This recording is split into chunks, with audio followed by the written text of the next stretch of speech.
Only Murders in the Building fans, welcome back to Tori Talks TV. I'm Tori. And I'm Dr. S. In this video, we'll be discussing Only Murders in the Building, Season 2, Episode 3. It's called The Last Day of Bunny Folger. Okay, Bunny was super likable in this episode. I agree. We've never seen her like that ever. Nope. I saw a completely other side of her. I like that she was super friendly with the street vendor and the waiter in the cafe. She leaves a very generous tip so he can become a DJ.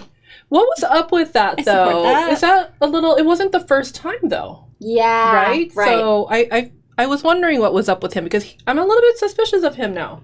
Yeah. I feel like we've been introduced to a lot. This episode was confusing. There's too much information. Yeah. And the waiter asked Bunny if her friend was joining her. And that was a little suspicious, From right? the day before, and she's like, that's not my friend. Yeah, and he wasn't there, so he doesn't know. He just knows there's a friend. So I felt like that was supposed to be put there for us to think about, right? Yeah. So, but it's too many people now.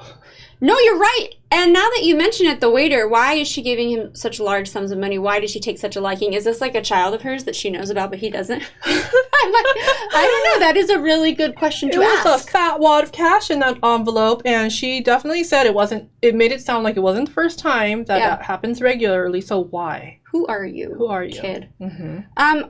It also totally made sense that she was the Arconia board president for 29 years. Who knows that building better than Bunny, right? It was handed down to her as a role. Right, and it's like, it all like kind of made sense, and you're just like, okay, I can see why you're kind of gruff and curmudgeon about this. This is a building you really take pride in and care about. Yeah. You know? It's like a character. The building is not just a building. It's everybody who lives there. They take pride in it. So especially her because it was handed down from another generation. Yeah. So she knows all the rules and regulations. But my favorite was the penalty for holding a gathering outside in the outside lobby. It's flogging and a fine of $20. $20. It was written in 1912. So I like thinking it's like, we're going to have to update that. That was great. I was laughing probably too hard at that one. So she is contemplating moving to Boca Raton, but quickly remembers, I hate the heat, when she's stuck in the elevator with Charles and Mabel. Yes. And do you see how she's just like misfix it with the wires in the elevator? She's got her little tricks for making it go again. It's like I gained so much respect for her this episode. Not that I didn't. I mean, she just was this grouchy lady to me, but it's so interesting though. I feel like now that you mention it, it's kind of a commentary on just people, right? Because if you get to know people, you're generally going to find something interesting. And was it Abraham Lincoln who said, and I'm totally quoting this from a quote, but if you don't like someone, you should probably get to know them. Aww. And so, because look at she's like a lonely life, and I know she has that whole explanation of like, don't love somebody, don't just love one thing. Because she must have done that, right? Yeah, or she loves the building, or I don't know, or her position. Then if you lose it, your whole there's no identity left for her. Yeah, I thought it was funny in the beginning when Charles and Oliver were making fun of her with their little. I was laughing out loud. Who was a better impressionist of her? Did a better impression? I don't know.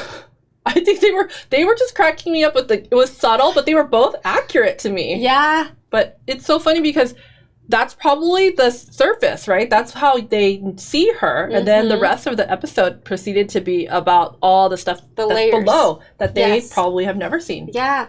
Makes you really feel for Bunny. Yeah. Can't believe I'm saying it. I know. So at the surprise party, that's where she changes her mind and she's like, I'm not stepping down as president. Nina is not happy. No. But no. Nina's too obvious. Too obvious. There's no way. Too obvious. But did you notice that they all had their hats on and it said like, it's over? You're done? You're done is what Howard said. You're done. Because I'm thinking all along it's Howard, right? I remember you said that. That's why I said, why does his hat say you're done, but the rest just say it's over? He's creeping me out, man. Yes, there's something about him. There is something. So, it makes me so sad for Bunny. So she brings Charles, Mabel, and Oliver when they're celebrating their whole, like, Tim Kono triumph, a real bottle of champagne. Yes.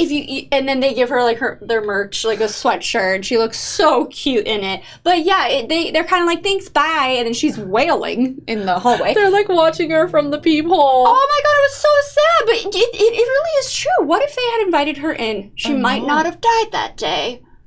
She might have died the next day. Maybe, could have been the next day. Obviously, somebody had it out for her. So then, obviously, it's the gruesome murder. We do see that was also a red herring when Mrs. Gambolini says, "I know who did it." That's just the dialogue from the movie they're watching. That was so cute. Yeah. Too, with her little that's like her only friend. But yeah, so then somebody just comes on in and just hacks her to death. How does she get to Mabel's apartment? What is this 14 and Savage? Is an apartment 14 and Savage? They wanted the painting Savage. That's all I can think, Charles right? Savage. Because the painting is called Savage, right? So somebody called her on the phone earlier and she's like, "No, I don't want to discuss the painting." Yeah. Who is that? That's got to be the killer. That's got to be the killer. Yeah.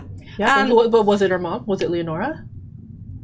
Good question. Because again, Dr. She really S. wants that painting, right? Yeah. I don't know. And then Ursula was a little suspicious too. The building manager, Ursula, you know, the one who gave her the bill for something. Oh. Because we were a little suspicious of her last week because she was up there at the dumpster, remember?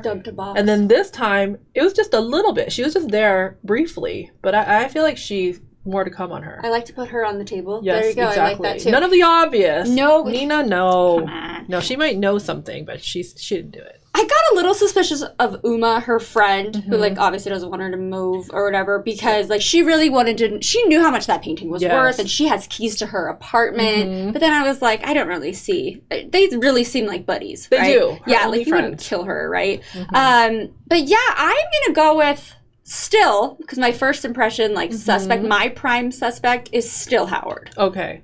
Who is yours? I think after this. I don't have one, but I just think, unless I'm being totally tricked by you guys, the show people, the waiter or the friend. Okay. Who's the friend?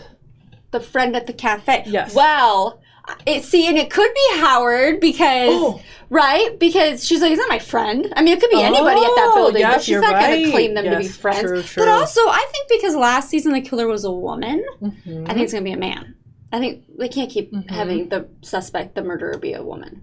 Probably not. That would be boring. Right. Anyway, so that's why I'm sticking with Howard. But yeah, maybe we haven't even met the murderer yet. It's very early. I do like that you put Ursula on the table, though. Let's pin her up there. Yes. Okay. All right, everybody, let us know what you thought of this episode of Only Murders in the Building. Comment below and then like and subscribe. We'll see you next time. Thank you. Bye-bye.